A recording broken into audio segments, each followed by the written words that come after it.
But I'll bring it.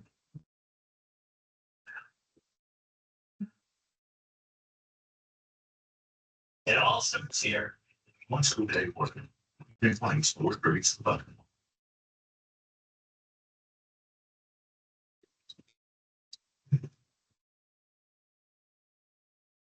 Jose Pope Leo the 14th emerged as the new Pope walking out on the balcony of St. Peter's Basilica. But before he made his first public appearance, he entered what's called the Room of Tears, where he sits like his official business. For one Italian family, the odds didn't play any part in the work that they've been doing for generations to design and create Pope's essence. What it takes to be the story. Around the corner from the iconic Pantheon in the heart of Rome, you'll find the Gamarelli family, Taylor's liturgy from years centuries of experience. Lorenzo exists as its own style. It's not like making an outfit for another person, Lorenzo says. When it's made Pope, we concentrate fully on that outfit. Since 1798, the small and large Alessia Gamarelli, this family's name is known globally. A great deal of who says that. My father, uncles, my grandfather, they all work here, says Alessia. I'm honored to see. With this French tourist, they can bring home a pair of socks from our place. A memory he won't let me forget. Well, the phone couple is a very famous shop. And I knew that those socks came from here. So I asked him, would you like the pair of socks from there? And I said, yeah, Jesus, yeah. So we booked the socks. Pope Francis became a Gamarelli client when he became a cardinal more than 2 decades ago. Now, Pope Leo the 14th is the one wearing a tailored outfit created inside this historic store.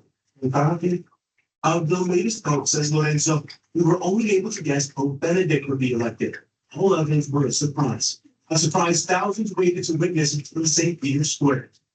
I'm Ivan Rodriguez reporting. About the electric. Yeah, we're looking at a 7-day forecast here, so even warmer tomorrow. That's close to 80 degrees in Portland. And then we start to cool things down as we head into the weekend. So we're staying mainly dry with the same. So really not the same. Got a few sprinkles coming in second half today, and then more frequent showers on Monday. So those are two kind of weather days, 7-day forecast. Temperatures in the mid-60s. But again, we've got another thing to the outside. You will be fond of just bring that right in there with a of that, because that's all you're doing is on Mother's Day, we'll let one day. And we bring it. So stay tuned to see your mid-60s, upper 60s, in typical for the studio. Yeah, we'll take it. Yeah. Yeah. Well, thanks so much to you for watching at home. Thank you. Great.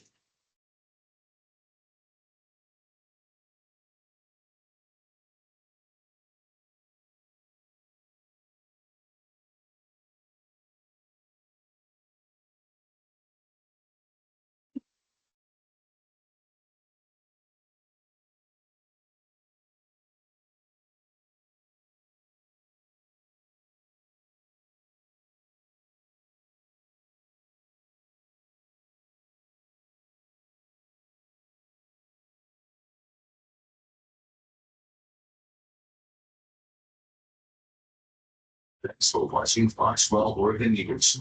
Watch us live wherever you are on our website, our mobile, and our streaming news app. Also watch us on Roku, Apple TV, Fire TV.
We're usually there an hour or two early, so we set up for the dummies and stuff. They better make sure you have all your names.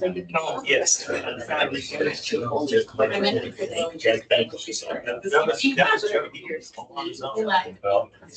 It's good.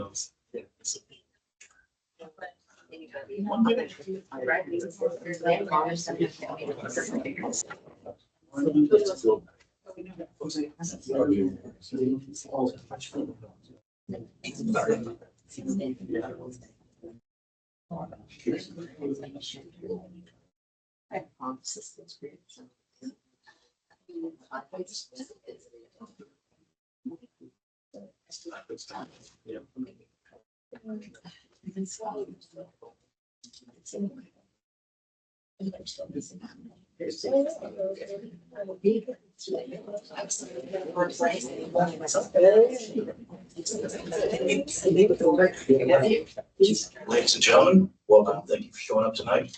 It is 7 p.m. on Thursday, May 8th, 2025, and we're going to call to order this city council meeting at 7 p.m. Thank you very much. First, let's please stand for Pledge of Allegiance.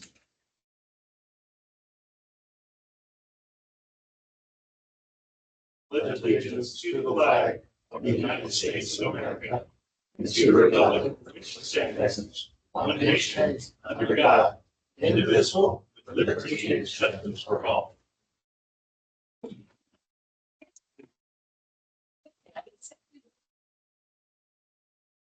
We'll do roll call next. So the council is aware, been message already from Mr. Geddes that he's going to be about 5 minutes late. It's up. He's on his way. As for roll call, start on the left, please. Councilor Rodriguez. Here. Councilwoman Pettiford. Here. And Mayor Wagner's here, and we're just waiting for Jesse to show up. Additions or deletions to the agenda. Right now, we have set up for an actual executive session on line item 12. It's going to depend on the council if they want to have that or not. We have a chance to go over the contract already for the ICM. Are you comfortable with it, or do you wish to discuss more on it? That's going to determine if we need to have an executive session to discuss it more, or we just want to go straight in at the end of the meeting to go ahead and take a motion. I think we should discuss it a little bit. Okay, so executive session, we'll still do it. So no changes right now to the agenda.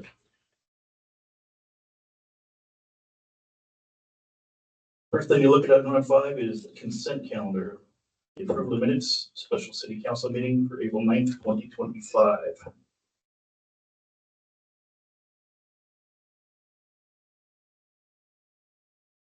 Be able to approve it.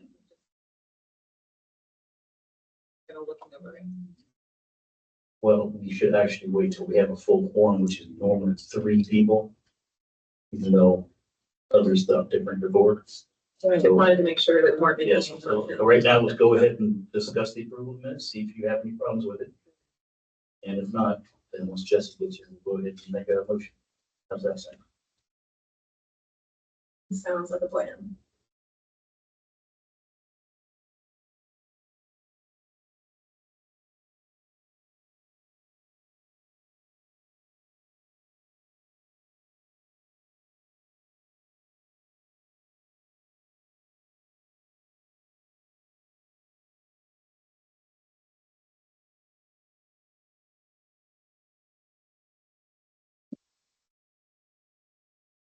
Sure, once I can get on myself.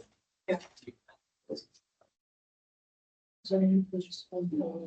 not on board. Jake Mitchell.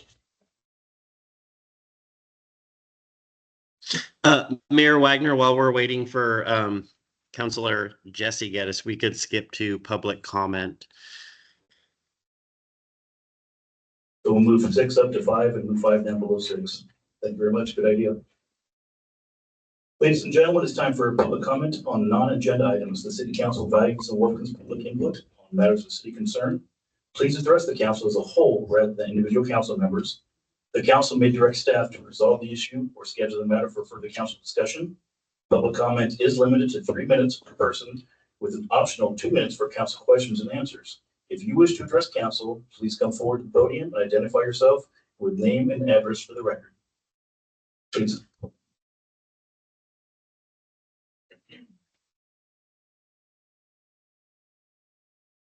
Vicki Wagner, 166 East Hemlock Drive.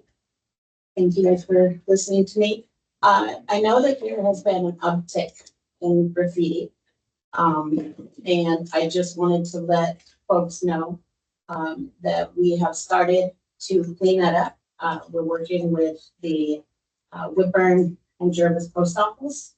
They provided us paint to do the mailboxes, the external mailboxes, the mask ones. I started those yesterday. Got 3 of them done, got a couple of poles done, but ran out of paint. I just wanted to let folks know if you see graffiti and it's on public property, please reach out to me. You can leave a message with the city if that's okay with you.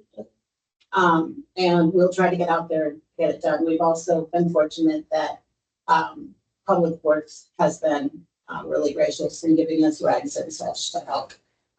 So we want to thank them. And the police have been letting us know where graffiti is as well. There's a lot in public buildings that are privately owned. But again, if people see it, please let us know. Thank you. And for those who don't know, she is my wife, Vicki Wagner. Quick question for you. For the light poles and things like that, we've got permission still to be able to take graffiti out those. I'd have to double check with PG, but we have a very small team to go around and take care of it, so they appreciate the assistance.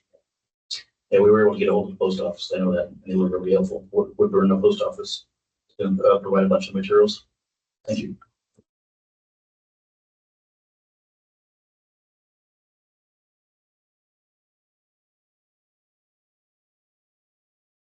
Anyone else like to speak, please? Comment?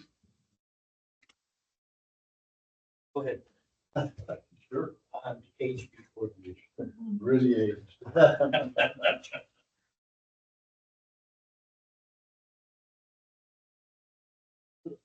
Good evening.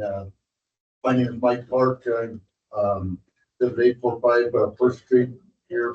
I'm a fairly new resident. Been here about 14 months. Had a great meeting with the mayor a couple of weeks ago. Interested in the city. Like to get involved. A little background. I'm a retired school teacher for 33 years. I was a former mayor of Molalla on city council and actually city manager for a few months there. So I understand your spot, where you're at, and some of the issues you have. In the 14 months I've been here, it's been a little disturbing to see some of the things that have gone on in this wonderful city. I mean, I love it, but I've seen a recall. I've seen, within 3 months, 4 months, council members resigning already. It's disappointing to me to see that something's not working here. So as a person in there, how can we fix some of this? Would be ideal. I was sometimes disappointed when I came to City Hall asking, why are certain people fired, not working here anymore? I got very poor answers. I didn't feel very welcome after my first visit here. I think some of those have changed. So again, I can question some of that, why some of these things happen. I'm kind of rambling here. I got 3 minutes, so I'm trying to go on. I asked a lot of questions. I like to know kind of what's going on. Molalla was not much bigger when I first got there. But I guess the question of police, I found out, we don't have police force after 1 o'clock on the weekend. We only have one officer. And, how do we, is it a schedule problem? Is it a funding problem that we can't have somebody here if we got incident here and incident here? and they're pretty important. Who's covering what and how long it's gonna take Woodburn or Mount Angel or somebody county or state to get over here and help us out. You know, that bothers me a little bit here. That, you know, don't have a little better coverage than that. Keep myself in going here. That those are just a couple of things I've seen, you know, that I'm questioning that I, would like to see. Maybe we can work some of this stuff out. Like I said, the 14 months I've been here, I've got wonderful neighbors, enjoyed meeting people. And I'd like to see, Mayor, I talked about maybe a little more information about what's going on in the city. You know, I don't know if your website is not helpful. You know, how do I find out if there's something going on, you know, in the city? You know, unless they attach it to my water bill or something, that, you know, without a better communication. And just one more thing, Ken, members. I would like to see a little more transparency. Y'all have business cards out there that why not your number so I can contact you instead of me have to go to City Hall? I mean, I as a mayor or, you know, and as a citizen, if I have a question, I'd like to be able to ask you, you know, and instead of having to go through City Hall, you know, then they got to contact you, and then if you feel like you should contact me, if it's a question of maybe why can't we Some of us do, some of us choose not. There are some people on their phone numbers on there. do have Some of them are just that I saw hidden. Anyway, I appreciate, you know, that we all do that, but again, thank you for your time and appreciate what you're doing for the city. I look forward to moving everything moving forward. Thank you. Thank you, Mr. Berger. And public comments, next, please. Good evening, everyone.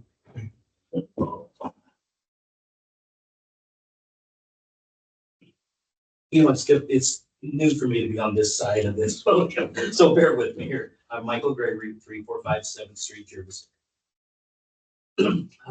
Back in January, when I was here on another matter, I heard that there may or may not have been a 4th of July celebration. Your previous manager, Mr. Preston, is that his name? Correct. Right. He approached me and said that the city was trying to get a hold of me by email questioning about fireworks.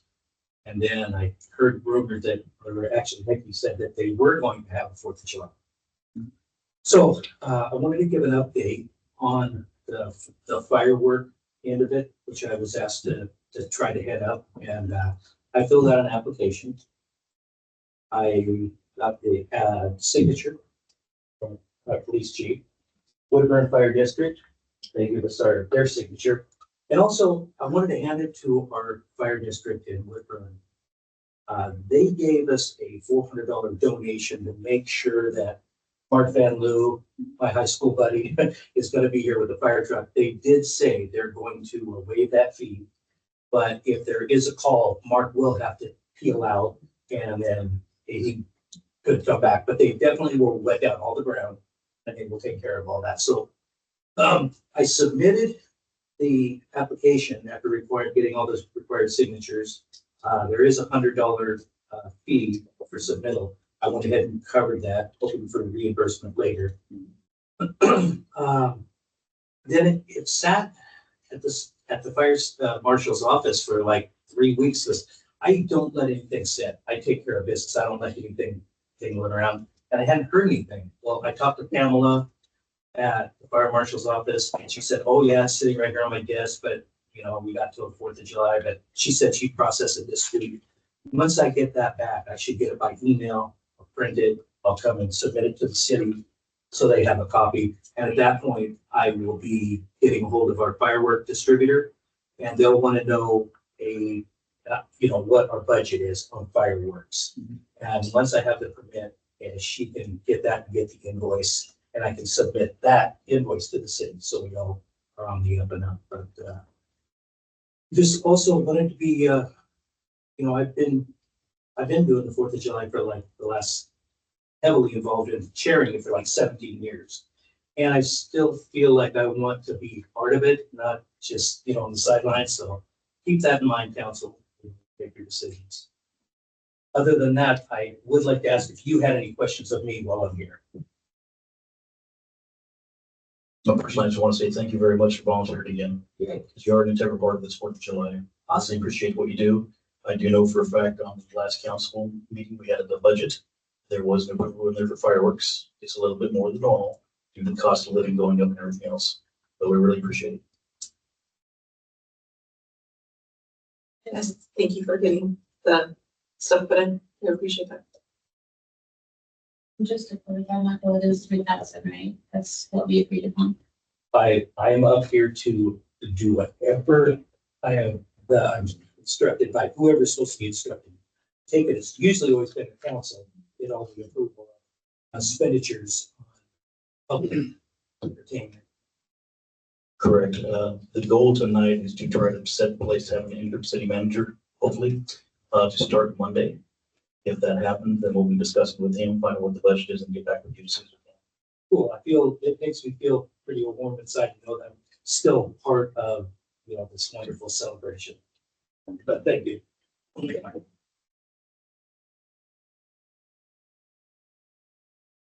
Anyone else for public comment? Please come forward.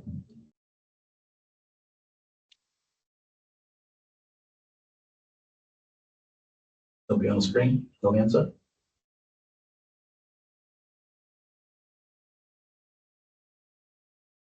All right, we will move on then from public comment. We're gonna go back to consent calendar number 5. So the council have a chance to go ahead and read the meeting minutes. If there's no issues, we still need a motion, please.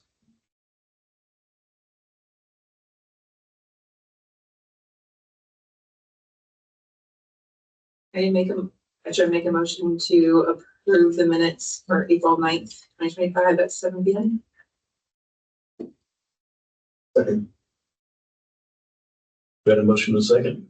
Let's have a vote, please. All in favor of approving the minutes of the special city council meeting from April 9, 2025, say aye. Aye. And none opposed. Approved. Thank you very much. Item number B, in the consent calendar, is a declaration of 2 council vacancies.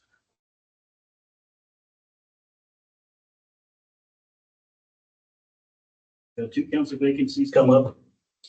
Recently, we've had 2 councilors, Council President Diana Bars and Councilor Abby Fernandez, submitted their resignations for the council positions due to personal reasons. We need to go ahead and declare these positions vacant so the city can begin advertising for volunteer application forms. The qualifications for councilors must be that the candidate is a qualified elector and will reside in Jervis for 1 year prior to election by voters or appointment by the city council.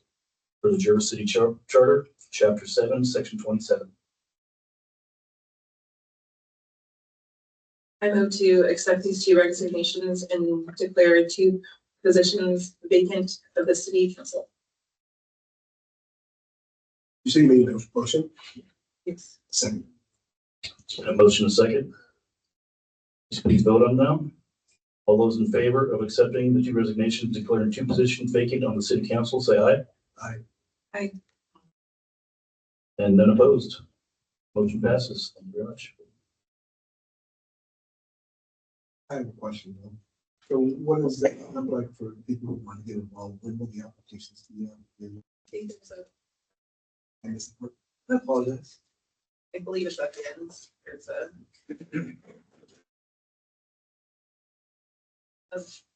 Maybe it's just a point. It's point. Oh. Yeah, so what happens now that we have vacancies, we need to get the information out to the residents. This is the first step. We'll be getting with the interim city manager on Monday. Get set up to get them out as soon as possible. Start getting out good session.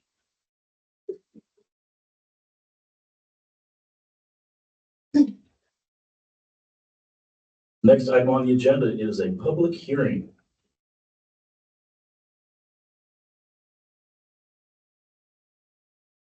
Good evening. My name is Brian Wagner. I'm the mayor of the city of Jervis, and I'll be presiding over this land use hearing. This is the time and place set for the continued public hearing in the matter of file number Zulu Charlie 2025-01 for the Jervis School District Zone Change Package. The hearing is now open. It is 7:18 p.m. Oregon land use law requires several items to be read into the record at the beginning of each public hearing. The city planner, Holly, will review this material. Your patience is appreciated as she goes through these statements.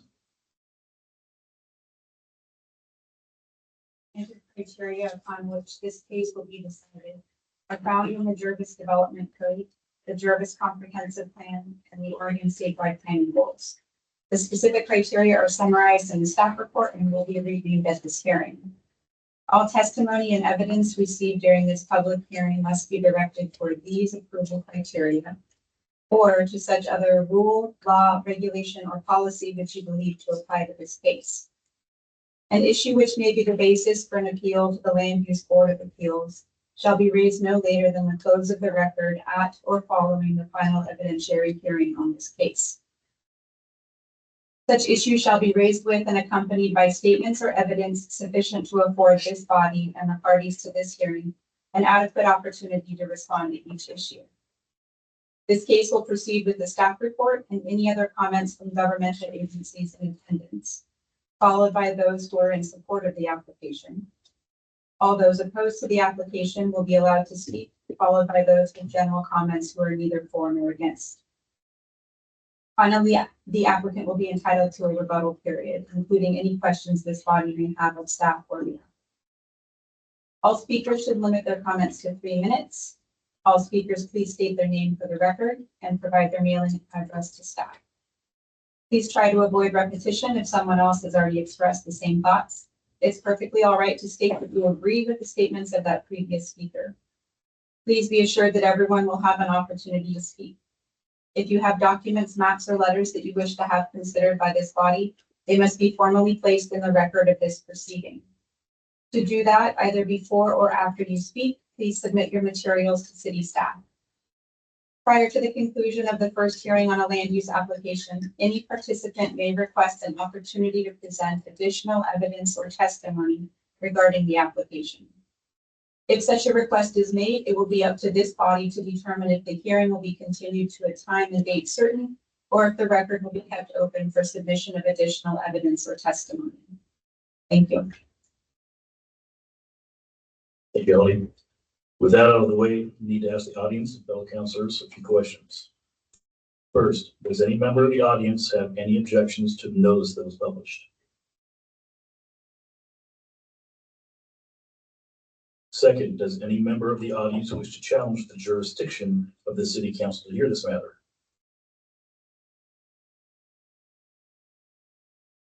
Third, does any member of the city council wish to declare a potential or actual conflict of interest or bias?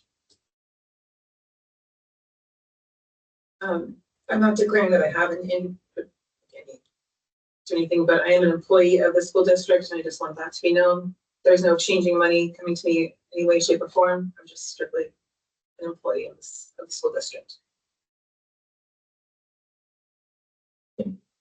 Number 4, does any member of the city council wish to report any site visits or ex parte contacts? And number 5, does any member of the audience wish to challenge the impartiality or ex parte disclosures of any member of the city council? None being found or heard. City Planner Holly Byron, please give the staff report. Thank you, Mayor. For the record, my name is Holly Byron and I work for the Mid-Willamette Valley Council of Governments. I serve as the contract city planner for the city of Jervis. And so my goal this evening is to help the city council understand the criteria that they have to consider when they receive a land use application at City Hall. So this evening's application is a zone change package, which means that the zone change request applies to multiple properties. And so this is file ZC 2025-01. The applicant is the Jervis School District.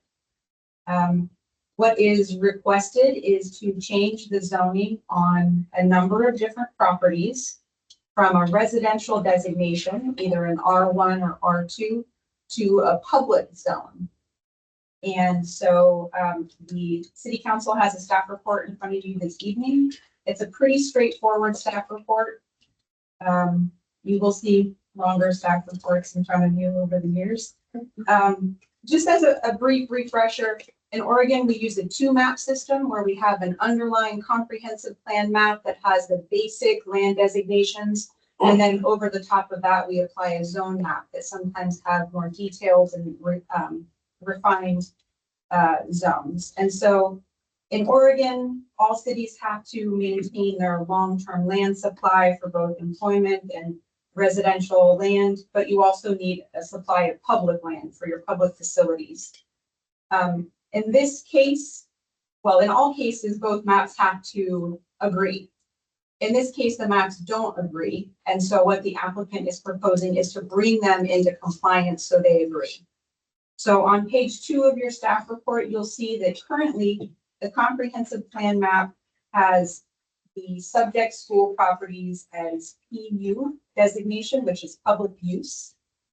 But the zone map currently has them as either R1 or R2 residential zone.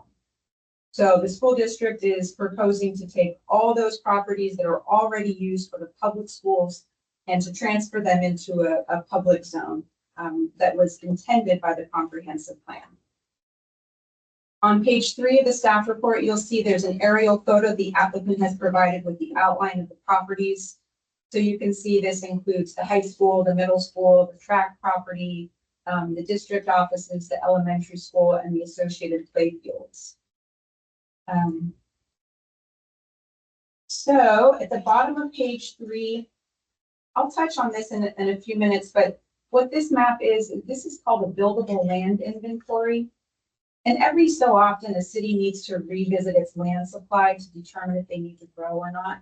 This is the last BLI map that Jervis did back in 2014-15. And what this shows is that the properties with the dots on them, these are the school properties, they were not inventoried as residential properties at that time. That means that the city is not relying on them to provide housing land. And so this is important because in Oregon, we need to make findings that not only your zone corresponds with your designation, but also that your city's not relying on this land for housing. So this map says you're not relying on this land for housing because it was already in school use.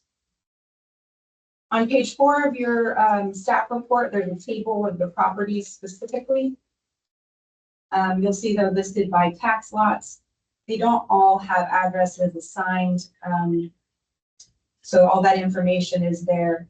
Of the 7 tax lots provided, 6 of them are currently zoned R1, which is your low density residential, and 1 of them is zoned R2.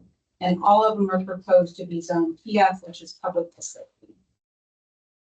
I've also included in that last column the current use, so you can see which school campus is located on each one and how large they are as well. So the criteria the city council needs to consider this evening is found in the Jervis Development Code and your comprehensive plan. Generally, your comprehensive plan has been acknowledged, so it's determined to be consistent with the Oregon statewide planning goals. The criteria that you need to consider, the first one is about whether your proposed zoning agrees with your underlying comprehensive plan designation. I will say that in Jervis, you use the term general plan as your comprehensive plan. Those terms are used interchangeably in the staff report. So what we've determined is that all of the tax lots are indeed designated for public use. One thing I want to note is that the map itself uses the PU zone code instead of the PF, but that's a clerical error. There are no other public zones. That is the public zone. That corresponds with the development code. Let's see here. Your general plan talks about the importance of providing adequate lands to serve your future projected population. your general plan includes policies that state specifically for public and semi-public lands that the city of Jervis shall encourage a high level of cooperation and coordination with the Jervis School District, and that open spaces and recreational sites and facilities should be encouraged to provide for leisure time and needs of the residents and visitors. So that criterion is met. The next few criteria talk about the appropriateness of the zone for the uses proposed. Tonight, there is no new development proposed. These are existing uses on the site. They've been there for decades. So in this case, there's no new uses proposed. There's no concern about the capacity of the site because it's already serving in that use. One of the reasons that it's important to conduct this zone change is because schools are only allowed in the R1 and R2 zones by conditional use permit. And that's a whole extra level of review every time you want to expand a building, and it results in additional fees and time. The public facility zone, a school is outright permitted, which means this is the intention of this zone. This is a public facility. And so in that regard, it's a much better fit, consistent with that comp plan designation. Let's see, the next criteria talks about whether the city has sufficient supply of this type of a zone. So currently the city doesn't have any other public zone facilities where you could have a public school. This is the property for the school. This is where it's located. This is where it's intended to stay. So there are no other available properties in public zone at this time for this purpose. So pretty straightforward. Staff is recommending approval this evening. There are no recommended conditions of approval. The conditions of approval are typically something you would see when there's development proposed. Tonight, there's no new development. So on page 8 of your staff report is where we've listed the city council options. The recommendation is number 1, which is a motion to approve this zone change, adopt the findings, and then direct staff to prepare an enacting ordinance. A zone change is only implemented once an ordinance is enacted. And so if the city council approves the zone change this evening, we would return to you at your next regular meeting with an ordinance for enactment. Attached to the staff report are some of the application materials submitted by the applicant. I'm happy to answer questions now, or we can hear from the applicants next, and then you can save your questions for their presentation if you like.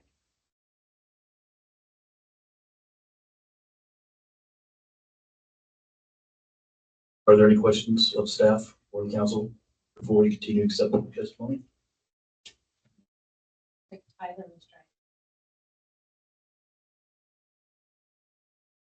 Tyler, do you have something to say?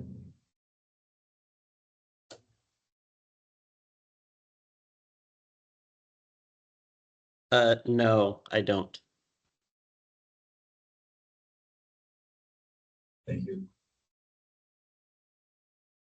All right, none being none seen, let's move on to applicant's presentation. I will now accept the applicant's presentation regarding this item.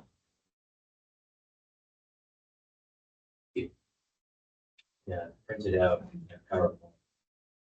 Can give you a copy of this. It'll be easier to follow along with PowerPoint. Okay,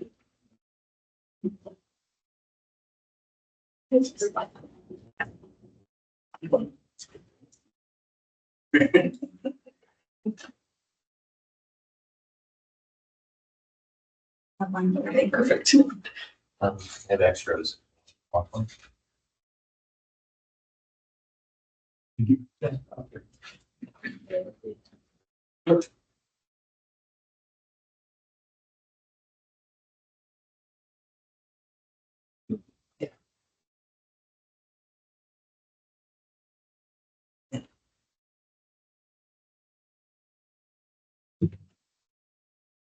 Evening. Thank you, Mayor Wagner, council. Thank you, staff, for your presentation. My name is Sam Huck. I'm a planner with 3J Consulting. For the record, my address is 9600 Southwest Nimbus Avenue, Suite 100 in Beaverton, Oregon, 7008. My presentation is just a brief background. There's some overlap between what Holly just mentioned, so I'll keep that short and sweet also. Thanks for your time. So if you go to the first page, it's just some information on the existing conditions. This proposed zone change is for the 7 tax lots indicated with the green stars. Each of the 7 tax lots are owned and operated by the school district. In total, there's about 27.5 acres that we're proposing for the zone change. Nearly all of the addresses have individual addresses, with some of them not having addresses yet. And all the properties are inside the urban growth boundary, or UGB. They currently all have that residential zone.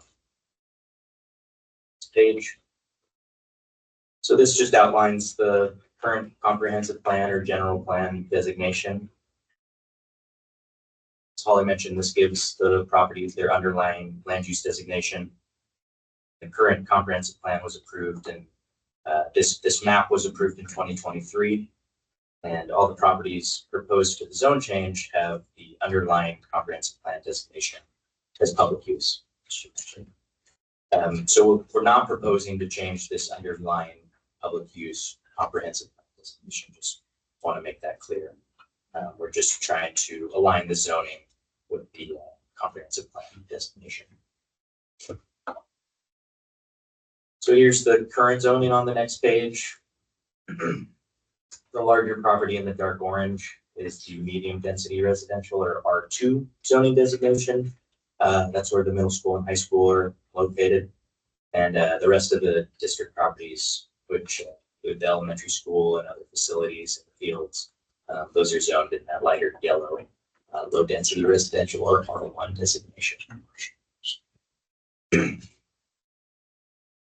All the properties are then proposed to change it to the public facility zoning designation, just that corresponding zone to match with the comprehensive plan designation. Just also wanted to note, and thank you, Holly, for saying that in the staff report in her presentation, that public facility is what the zoning code calls it, but this legend here in the zoning map called it public use, but we've just realized that it is the public facility zone. It's not to be confused with another public zone. Because the zoning code uses that public facility term, that's basically what I used in my application materials on behalf of the district.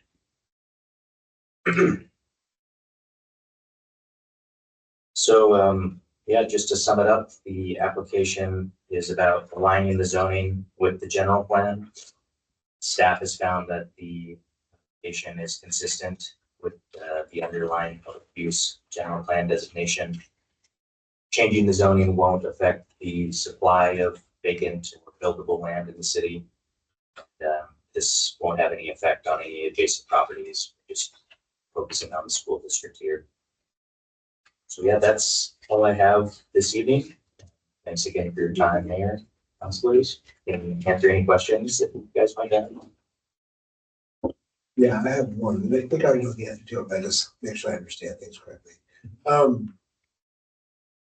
I know people use some of that stuff during non-school hours, like the traffic, things like that. The changing of this zone designation won't change their access to any shape or form, correct? No, this is just this wouldn't change any operations. Yeah, this is just a land use. I think as much as one, make sure. Yeah. As you're saying, this is just a zone change for designations. How long has the school actually been on these properties? Ooh, I don't know the exact history. I mean, it's been. I wonder how long ago this should have happened. Yeah, I mean, it does feel sort of like a cleanup of the zoning code, but you know, as Holly mentioned, future development or improvements to the site would have to go through the conditional use permit approval. And with this zone change, that allows the district to not have to do that. There will still be a land use review that happens, but it doesn't add another one that just adds time and money really to the process. And so with, you know, the recent bond passing, there will be improvements proposed to the schools. And that's really why this started, to help the school district just better use their funds.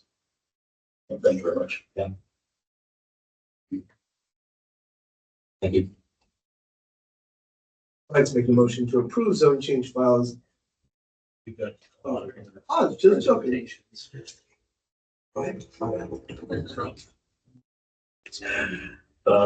Next item on the list is the opponent's testimony. We will now accept public testimony regarding this case. Is there anyone who would like to speak in support of the application?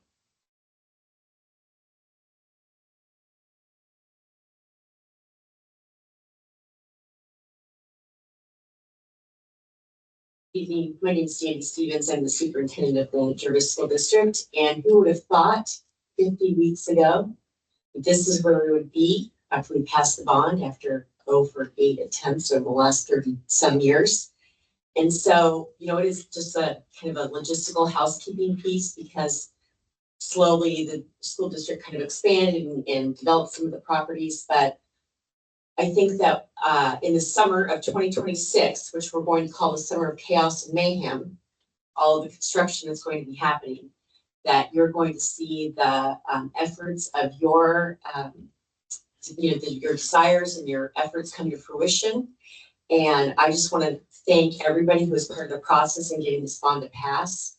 It's not only are we going to have adequate, more than adequate and beautiful learning facilities for our students and safe and healthy working environments for our kids, but it's going to be facilities that our community can use with pride and a source of coming together and recognizing that when we work together, we can get things done.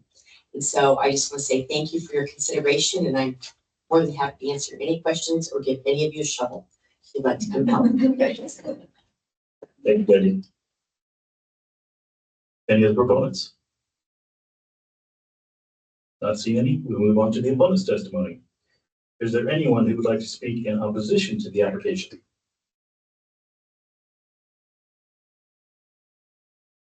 Not seeing any, we'll move on to neutral testimony. Is there anyone who would like to speak neither for nor against the application? Neutral. Very quiet. Moving on. Time for applicant's rebuttal. Would the applicant or the representative like to respond to any of the testimony? It's again. Next is the staff summary.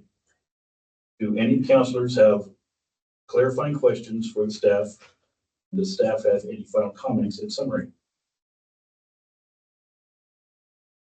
Having received no public testimony this evening, within the applicant himself, I don't have any additional clarifying details for you. Thank you very much. Now the important one. Are there any requests by any individuals to continue this public hearing?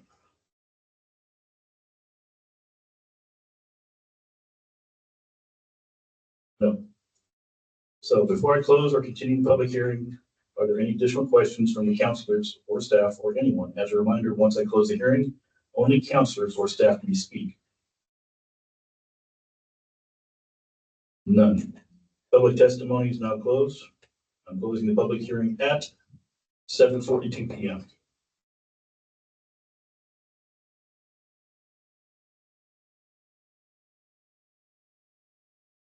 We now entertain city council discussion on the application. Discussions?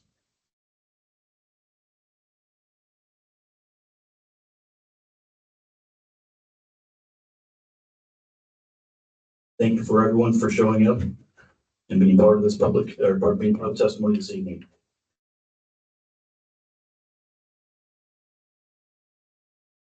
We will now need a motion. Motion to approve zone change file number to Zulu Charlie 2025-01, adopting the findings contained in the staff report to the city council as presented and directing staff to prepare and adapting ordinance. A second. Got a motion and a second. Let me take a vote. All in favor of approving, say aye. Aye. None opposed. Motion passes.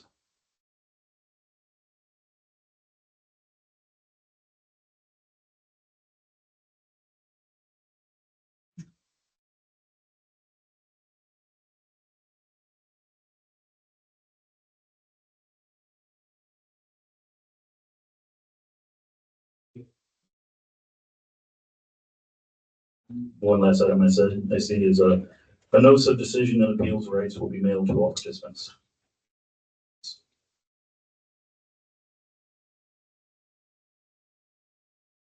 Next item on the agenda is action item 8 alpha, appointment of a council president. We all know the two resignations we've received, one of us council president. So now we as a council need to choose another president. I don't feel we should do that yet, as we don't have two council seats, we have two council seats available. We need to make that decision now, or can we wait? Charter, I think we have to have one. Can we have an interim one? That's my question. That might be a question for Tyler. Tyler, did you hear that question? We would like to know if we can actually have an interim council president until we get two more councilors on board. I'm not aware that there's any language that would allow an interim council president. But we can just not fill the vacant council president role until we have a full, until we appoint two members to fill the vacant seats, if that's the direction the council wishes to go. We might need to make a motion to accept that.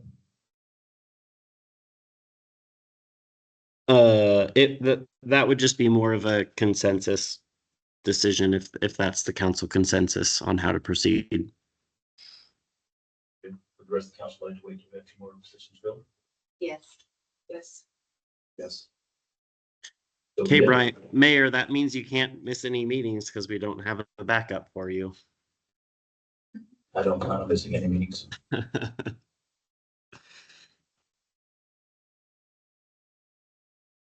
All right, next item on the action item is IGA with Marion County on Public Works Antenna Facility. You have information on this, Kyle? I do.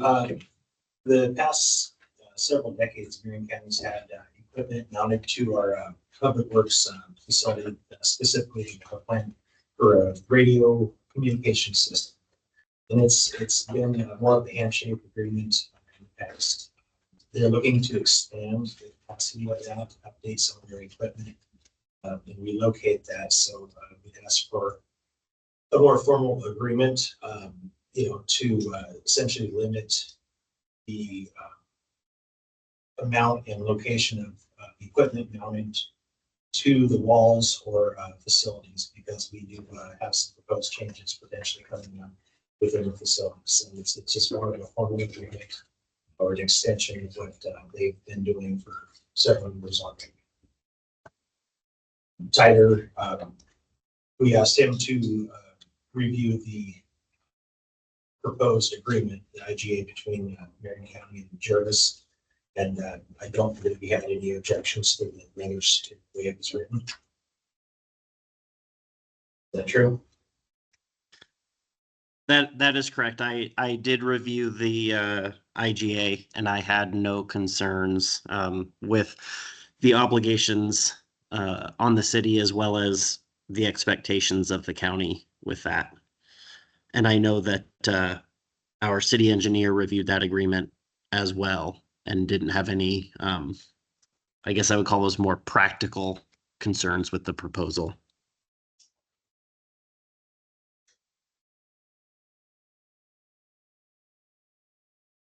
We would still retain the power to determine the location of any of their equipment, hours in which they can access it, and continue our operations.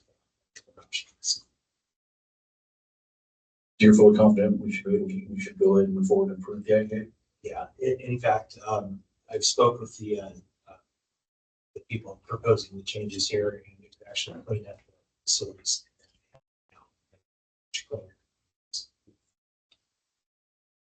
Thank you. Does council have any questions? None? If there are no questions, we need a motion.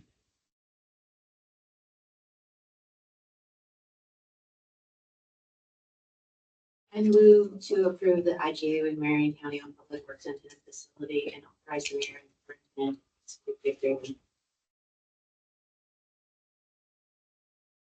Second. We have a motion and a second. Now for a vote. All those in favor of approving the IPU with Henry County on Public Works Antenna Facility and authorize the mayor and superintendent to execute the agreement, say aye. I, And none opposed. Motion passes.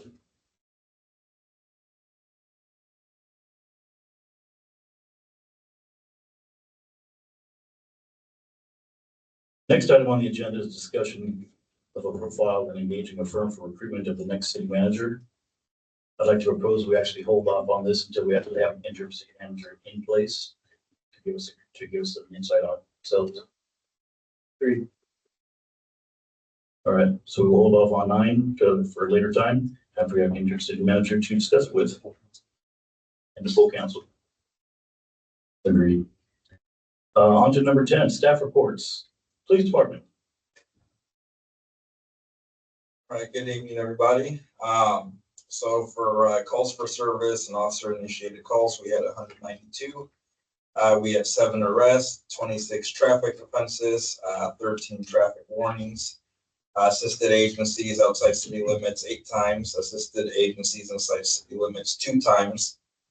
27 new city ordinance issues and 3 closed city ordinance issues. Just this week, Officer Navarro attended FTO training, which is field training, officer training, so that when we get new officers, he can go ahead and be a trainer for them. Officer Brad and myself attended Amtrak training this week. It was multiple day training with several other agencies from the area, put on by Amtrak, and basically going over how to respond to train crashes or any train incidents, active threats, stuff like that. So it was great, especially because we have the tracks here right in the middle of town. So we got a lot of great information from that. And then next week I will be attending the mandatory supervisor training at BPSST. And so I just want to say quick thanks to Mickey for helping us with cleaning some of that graffiti. Officer Navarro, I also want to thank him because he spent a good part of his shift a few Sundays ago cleaning a lot of that up himself as well. And so we appreciate the community letting us know when that pops up. Obviously we're out and about, but we don't always see it. So it's always good to hear if it's out there. And also I just want to say that we've had a lot of citizens come up to us letting us know about calls and stuff that we may not always see or know about. And a lot of the times we're told that the stuff is posted on Facebook. We don't monitor Facebook regularly. So we just would appreciate if the community, when they see things happening, call dispatch. That way we actually know about it in real time when it's going on.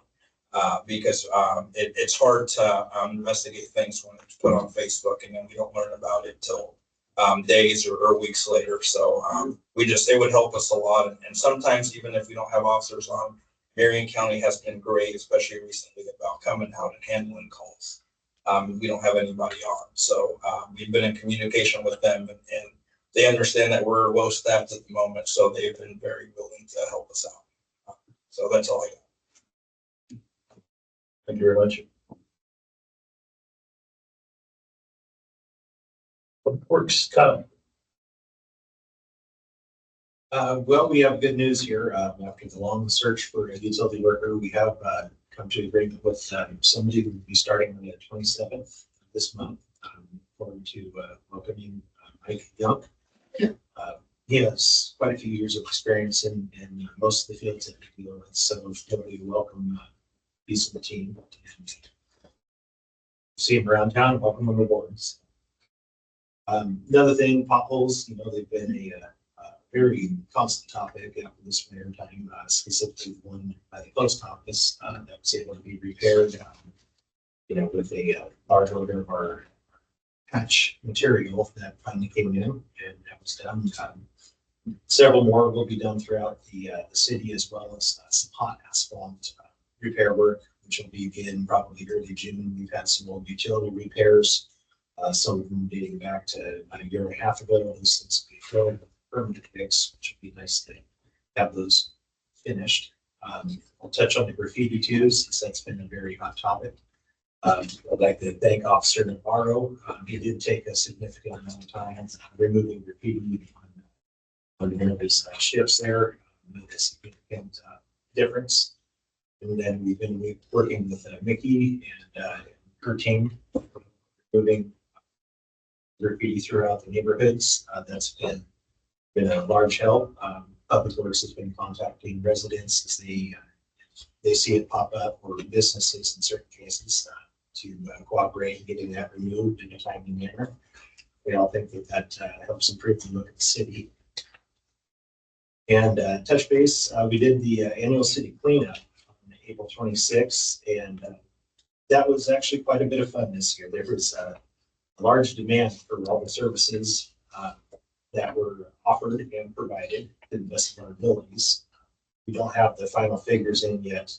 I haven't heard back to figure out how many tons were removed, but I know that they hauled a whole bunch of the dumpsters away. There were several volunteers. Those are always appreciated. Next year, we're hoping for a larger turnout. We can remove no debris. And here, probably within the next week or so, we should be able to put up the banners and our hanging baskets. This time of year, it's kind of our favorite. This is up the city and kind of kicks off late spring on into summer. All right, if I might clarify a little bit, because I've heard a little bit of a discussions on the side. So for this event that happened, it was shut down early, but it was not shut down early by the city or the people that were working there. It was shut down early by Allied Waste. They allowed a certain amount of hours, volunteer hours to work, and they got to their extension, they got to the time limit, and they had to leave. They couldn't bring any more containers out. They had no more to bring out. That's why it was shut down early, if anyone wants to know the truth. Thank you.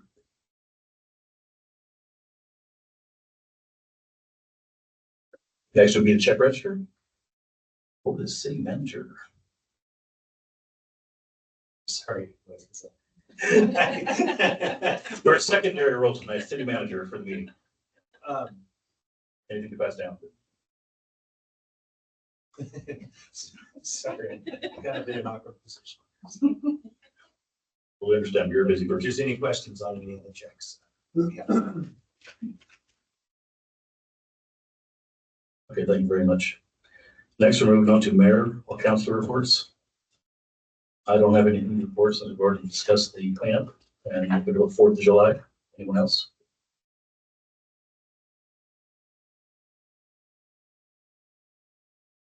Nothing else from the council?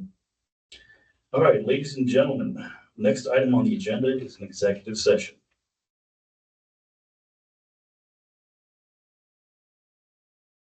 Was there a question in the audience? I got a question. I guess. On that cleanup in the past, and it was all voluntary, nobody was forced to do it. Myself and some other people donated a certain amount of money to furnish items for a barbecue. For this, people came over and gave us their services to do that. I'm wondering if I think that might be a good idea to do again, keep them coming back. It'd be a good idea for the next time. Yes, it would be. I know we had there this time. We had a free coffee by Starbucks who donated and whole carafe cream and everything, and we had a bunch of donuts and cookies. I think it was. Let's see, but yeah, barbecue would be nice. They're giving them, I'll tell you exactly. So we're giving them $300 each time, and it was all donations. And they bought their own stuff for the barbecue for everybody. So, yeah, I mean, $300 doesn't matter for what they did. No, that's a great idea. Yeah, if anybody wants to help with that, love the idea of barbecues. I know we had like 10 pizzas donated. That's pretty nice too. No, I really appreciate it. But there's people that are behind the scenes that do things too. Absolutely. So that's why we do it. Yeah, that's good. Thank you very much.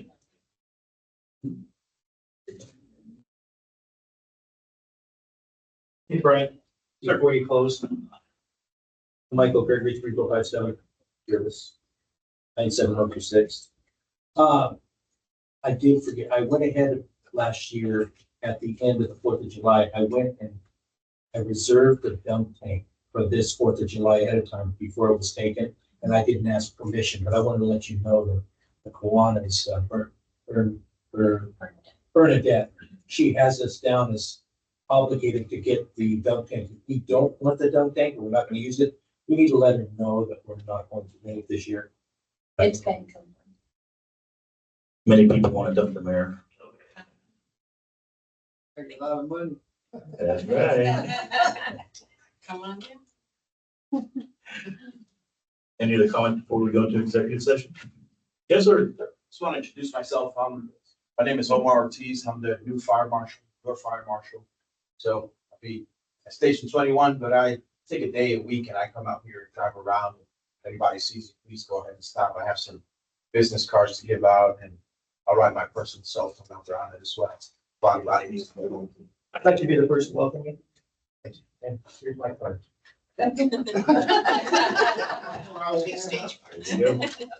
You plan on visiting and being a regular at the new police or fire department too? I'm mobile.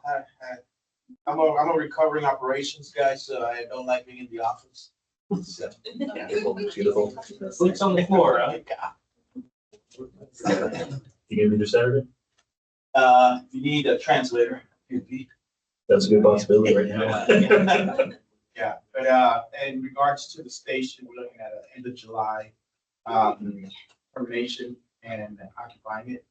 And on the 24th of April, graduated the 8 firefighters from the academy, so that's having capacity to respond. Chief been out here, he's out at the Chiefs conference doing chief things. And so I'm in the center board. Well, thanks for showing up. I'm still gonna harass about that. It was a fun house though, you turned down. All right, any other questions or comments tonight before we go into executive session? Not seeing any. Ladies and gentlemen, the council will be meeting in executive session per OR 192.6602 alpha to consider the employment of a public officer, employer, employee, staff member, or individual agent.